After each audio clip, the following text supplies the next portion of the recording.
Before I ever set foot in the Philippines, my idea of the country was a collage of perfect sun-drenched postcards. I'd seen them in travel magazines and on friends' fridges, images that seemed almost too beautiful to be real, like scenes from a dream you hope to one day step into. I imagined endless stretches of white sand beaches, swaying coconut trees, and those iconic, colorful jeepneys bouncing down dusty rural roads, each one painted with its own story. In my mind, the Philippines was a place where every day felt like summer, and every corner was a photo opportunity. My friends' vacation photos only fueled this fantasy, painting the Philippines as a paradise made for quick escapes and spontaneous adventures. Their selfies on sunlit beaches and snapshots of turquoise waters made it seem like the ultimate getaway.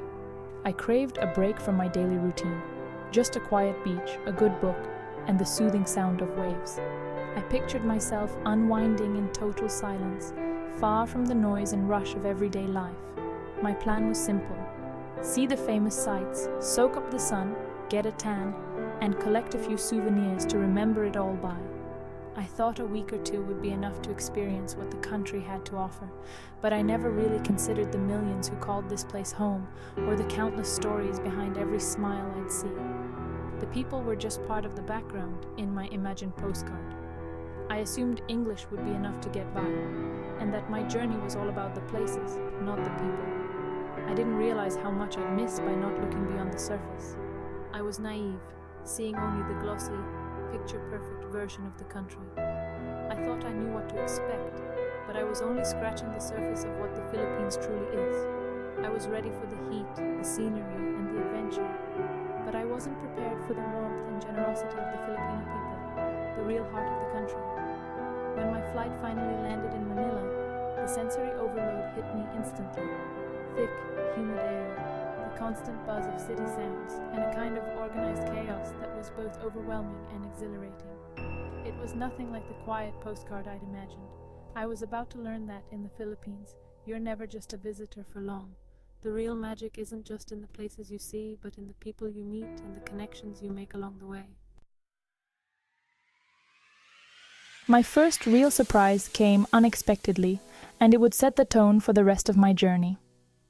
It was on my second morning in Manila, as the city was just waking up, bathed in the soft golden light of sunrise. Wandering the cobbled streets of Intramuros, I stumbled upon a small cart with a handwritten sign, Kapeng Barako, a local brew I'd heard about but never tasted.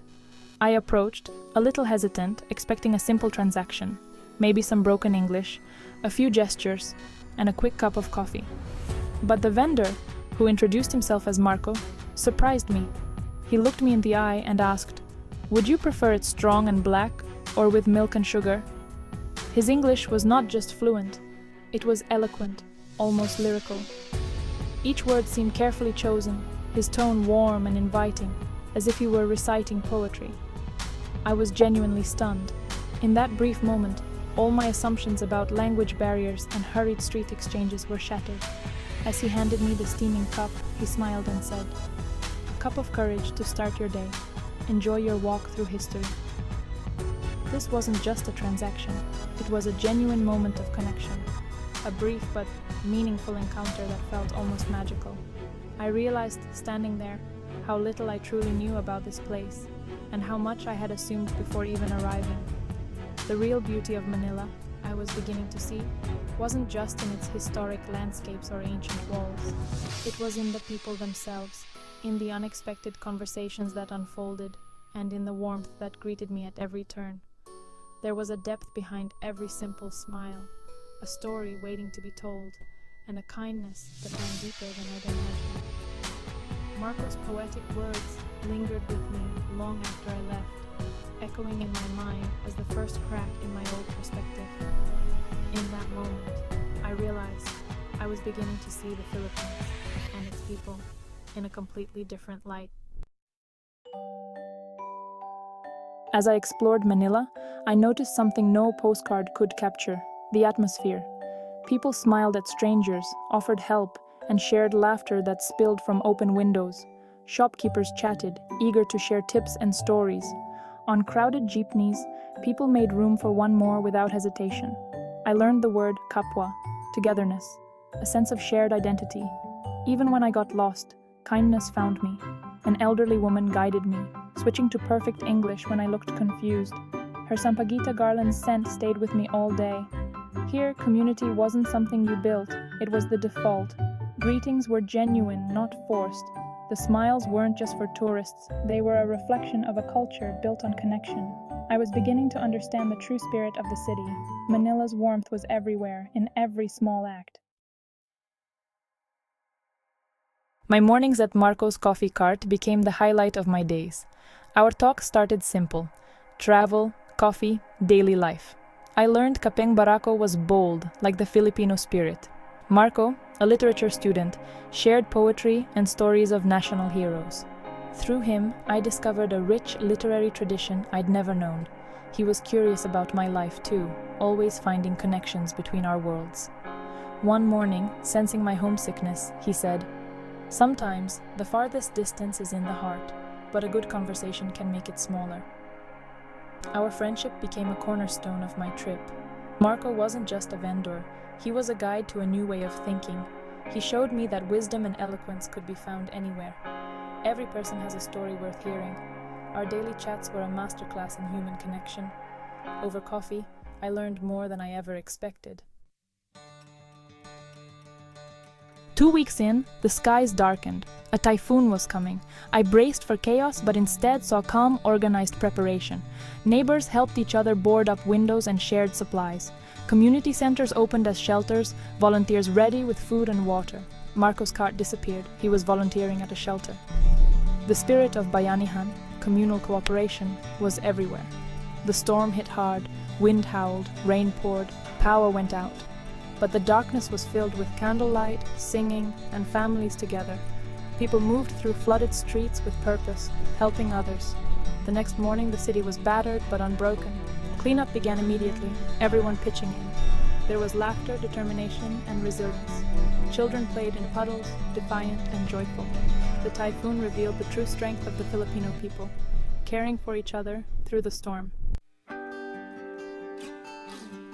Beyond Marco, other encounters deepened my understanding of Manila and its people, revealing layers of resilience and hope I hadn't expected to find. One evening, I met Rico, a taxi driver whose warm smile and easy laughter made the city's chaos feel welcoming. As we navigated the bustling streets, he narrated Manila's rich history, weaving in stories of his own life and the dreams he held for his children. Rico worked long, exhausting hours, often missing family dinners and special occasions, also his children could have opportunities he never had. His sacrifices were quiet but immense, driven by a hope for a brighter future. Later, at a vibrant university campus, I met students, bright, ambitious, and globally aware, their eyes shining with possibility. They spoke flawless English, debated social issues with passion, and even took the time to teach me a few Tagalog phrases, eager to share their culture. Their optimism was infectious. They dreamed not just for themselves but for their families and for the future of their country. They believed in change and in their power to shape it. On the ride back, I shared stories of these inspiring students with Rico, describing their hopes and determination. He smiled knowingly and said, "That is the Filipino way. We dream for our family. We work for our children. We always look forward, no matter the hardship." Rico and the students weren't just individuals. They were threads in a larger tapestry of sacrifice, hope, and unwavering belief in tomorrow. Their dreams embodied the Filipino spirit, hard work, deep love for family, and a steadfast belief in the next generation's potential. In their eyes, I glimpsed the future of the Philippines, bright, determined, and full of promise. Every encounter, every conversation added a new layer to my journey, painting a richer picture of the Filipino heart. The Filipino dream is alive and fresh, shining through every story and every smile I met along the way. Wanting to see more, I traveled to a small fishing village. The city's noise faded, replaced by waves and roosters. Life moved slowly, guided by the tides. A local family welcomed me into their bamboo home, sharing everything they had. Language was a barrier, but kindness bridged the gap. We shared meals, laughter, and simple joys. I learned about their way of life, fishing, cooking, storytelling under the stars. I was no longer a tourist, but a guest, a temporary family member. Their wealth was in relationships, not possessions. Happiness was found in community, nature, and generosity. Their lesson in humanity was the most profound I'd ever received. Learning Tagalog became my bridge to deeper connection. Simple greetings, salamat, magandang umaga, brought smiles and opened doors. Marco became my tutor, teaching me new phrases each morning. Language let me participate, not just observe. I learned words like pakikisama, harmony, and utang na loob, debt of gratitude. These values shaped every interaction I had. Language humbled me, showing how much we miss when we expect the world to meet us on our terms. Making the effort to learn, even imperfectly, was an act of respect. It said, I see you, I value you. It wasn't just about being understood, but about understanding. The Tagalog I learned was the language of the Filipino heart. It changed the way I saw the world and myself. As my trip ended, I realized how much I'd changed. I arrived with stereotypes. I left with gratitude and new perspectives. The Philippines was no longer a postcard, but a tapestry of stories and resilience. The greatest souvenir wasn't physical. It was the Filipino spirit, resilience, community, warmth, and hope. These were the gifts I carried home.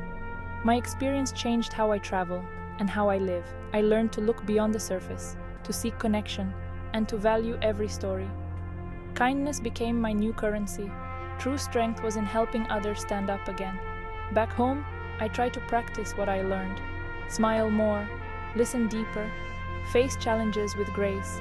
The Philippines is now part of my story, a reminder of the world's beauty and kindness. For that, I will always be grateful. Maraming salamat po.